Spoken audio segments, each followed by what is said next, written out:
only 7 or 8 people in the whole movie. So Ridley had said to me one day, he said, I'm going to cast every other role with the most brilliant actor I can that doesn't need help from me, because I'm going to concentrate on the visual style.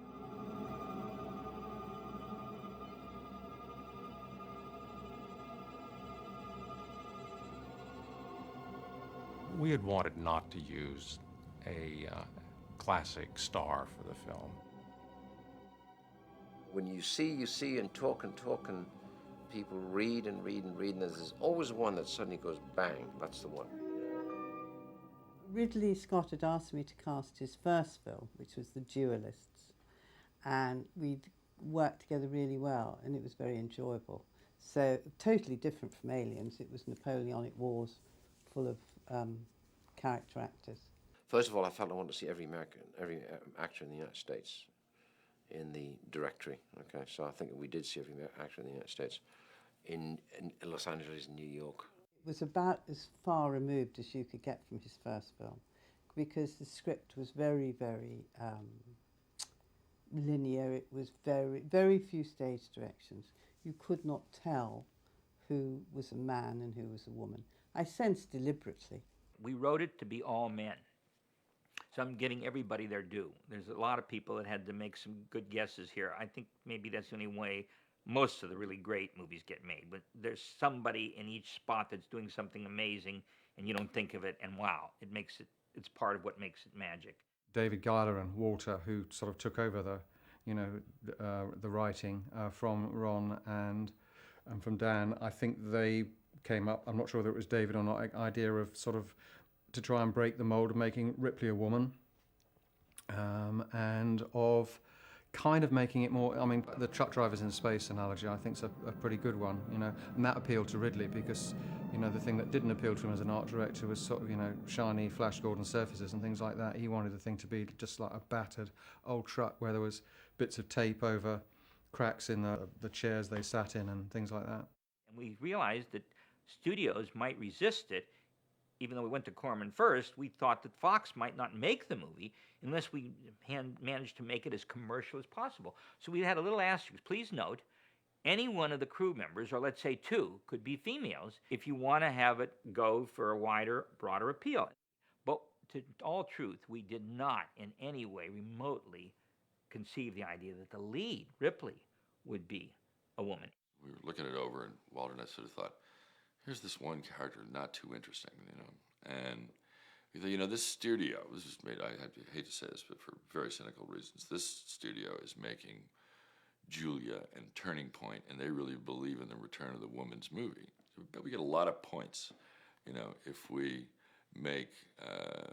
turn this character into a woman, and it'll just make the character more interesting. She wasn't originally in the original script. Originally, the protagonist was a male.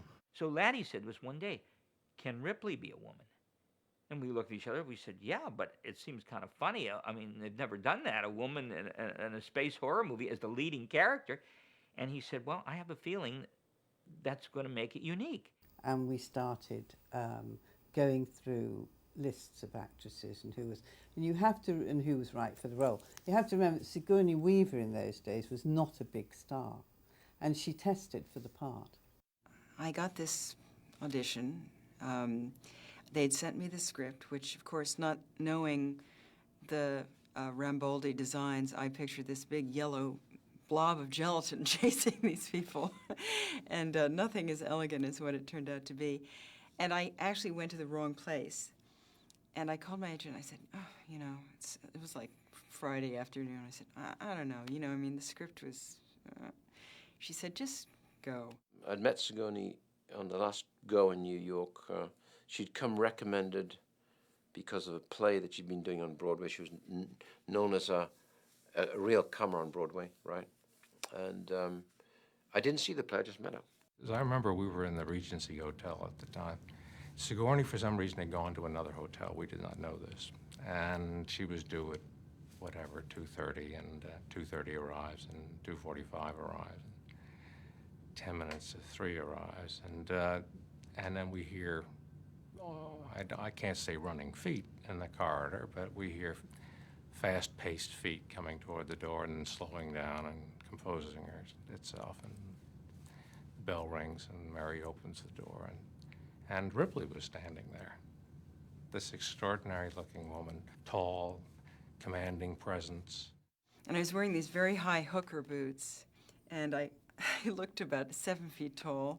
In a very nerve-wracking situation, projecting composure, but you knew that just an eighth of an inch behind that composure was a very nervous actress, a very tense actress. And that was exactly right for we knew, David and I knew immediately. I was very impressed by her, height, and she's a very impressive character, very intelligent, and seemed to make sense to me. So I expressed this to Laddie, who said, "Yeah, but you got a test." And I said, "But I'm 3 weeks from principal photography." And we got to do what was basically a run-through of the movie with the real kind of set. And, I was afraid it would be like me and a potted palm, and I'd have to go. But he gave me this whole run-through, which as an actor I really appreciated. Sigourney was the last one to get cast. The sets, the test I shot in were the sets I was building. That was the Nostromo. We didn't rattle that together. I was actually building, so it was scary.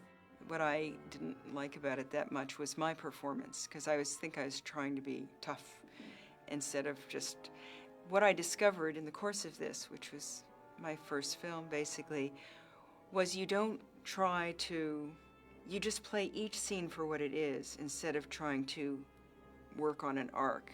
The people aren't consistent. They would be different in a love scene than they would be as they're fighting an alien. They screen tested many people, but she was dynamite. You saw it right there in the screen test, as you saw later in the movie. This was her very first film.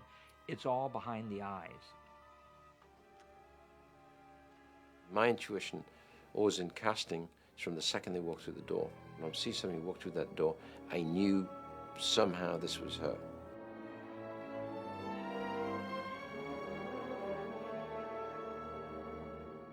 Then there was the second woman, Lambert, but it was a difficult one to finally arrive at Veronica Cartwright. I can't remember the film she'd been in before, but she played a way out, weird sort of character. And she had a particular intensity and unconventional looks, which made her very, very right for it. I went on an interview in Los Angeles, and I met with the casting people there. Originally, I had read for Ripley, and I was called back, and I read again for Ripley with Ridley there. Then I was due to go over to England. So I had gone over for vacation. So I talked to my agent before I left, and I said, "Are they still casting for Alien? I mean, I might as well go see them again, or at least let them know that I'm here." So I went in again, and I read again while I was there. And then I found out, I come home, but I find out I get it. So I go over thinking I'm doing the part of Ripley. Nobody bothered told me that I was doing the part of Lambert until they called to do wardrobe. And they said, "Well, you need to come in and to get your gear and stuff for Lambert." And I said, "Oh, I'm not playing Lambert, I'm playing Ripley." "Oh, no, that part's been cast." So I said, "Well, wait a minute. I haven't even read this script from another perspective." So here I am in England. I call back my agent. I said, "Aren't I doing Ripley?" And he said, "Yes." And I said, "Well, they said that I'm doing Lambert." So I said, "Well, I'm going to have to reread the script and see."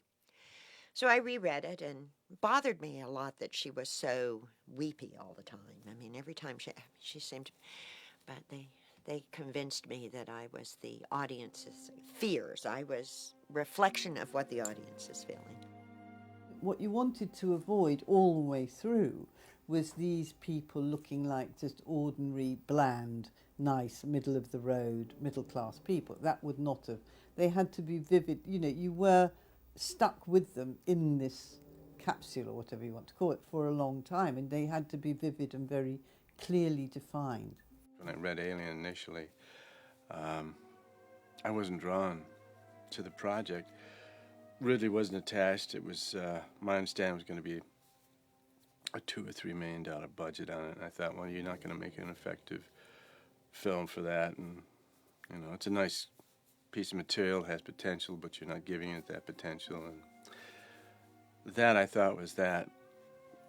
And about a month later, I got a call from England, from one of the producers at the time, and told me that Ridley was going to be directing it and that there was a budget that would realize the potential. And then it became something else. It became working with Ridley Scott and learning about filmmaking. What Ridley's vision, as far as the actors were concerned, was he wanted it very much to be not of any time or any world. So it was important there was a mixture of nationalities. I cannot remember if Yaphet Kotto's character was written as such, but he was obviously perfect for that part because he's so vivid, a wonderful actor. When I first met Ridley, the first meeting we had, I said, I don't like science fiction films or monster pictures. I opened with that, which was obviously a good opening. And he said, well, actually, I don't either, but I think I can make something of this one. The casting of John Hurt, I think it is known that there was another actor originally playing that part, John Finch, who became ill, and we had to recast. Probably identified that moment very strongly by playing Macbeth for Polanski. I'd been impressed by Polanski's work anyway, but particularly also by Finch. And so he said, yeah, sure, I'd love to do this. He came on board. First day, first shot, he starts to look as yellow as this pencil. And I thought, God, what's wrong? And we did a couple of takes, and he seemed absolute lackluster, no energy. He's sagging in his seat, and we cut. And I got up and went over to him and said, what's up, you all right? He said, no, I'm terrible. I said, I feel terrible. He said, how do I look? I said, terrible. And we had to lift him out of his seat, and he was carried away. And it turns out that he was a diabetic. I had been asked if I'd like to do Alien, but I had already committed to the South African film, so that was dropped. And the actor that was going to play Kane later, for one reason or another, had to drop out. That night, we had a quick regroup in the office, and that night I drove to Hampstead Village and met with John Hurt. And then they heard that I was then free, so Ridley Scott came to me and we talked till gone midnight, say on the Monday. Prepared him, of course, for what it was, and he said, so when do I start? And I said, tomorrow morning. And on the Tuesday morning, I was on the set at 7:30. So it was not a usual film for me. The script didn't arrive, and I didn't mull it over, and I didn't decide this, that, and the other. I had a long pitch from Ridley, and a very interesting one, too. And by the end of it, I said, okay, Ridley, you better send the car around now to take me out to the studio. I think life and acting and everything is so full of those things. What if it hadn't happened? Like, nobody knows. I think John Hurt would probably still have exactly the same career because he's done so much varied and wonderful work. That really brings us to Ian Holm, who I think is the most wonderful actor and hadn't done anything like that at all before. And Ridley was really thrilled that he wanted to do it. And in those days, he'd done very little film. He'd done a bit of television, but he was very much a theatre star. Casting was extensive, and even though it's only for 7 people, at the end of the day, I think it's a pretty definitive cast. The casting is enormously important to the whole making of the film, to the director's concept of the film, because it does so much work for the director just innately in who you cast. It gives the director so much to work with, or not, if it's not properly cast. So it is an extraordinarily sort of subtle skill that's difficult to explain, but people who know about filmmaking understand it, and audiences who don't know about it appreciate it without always understanding what they're appreciating.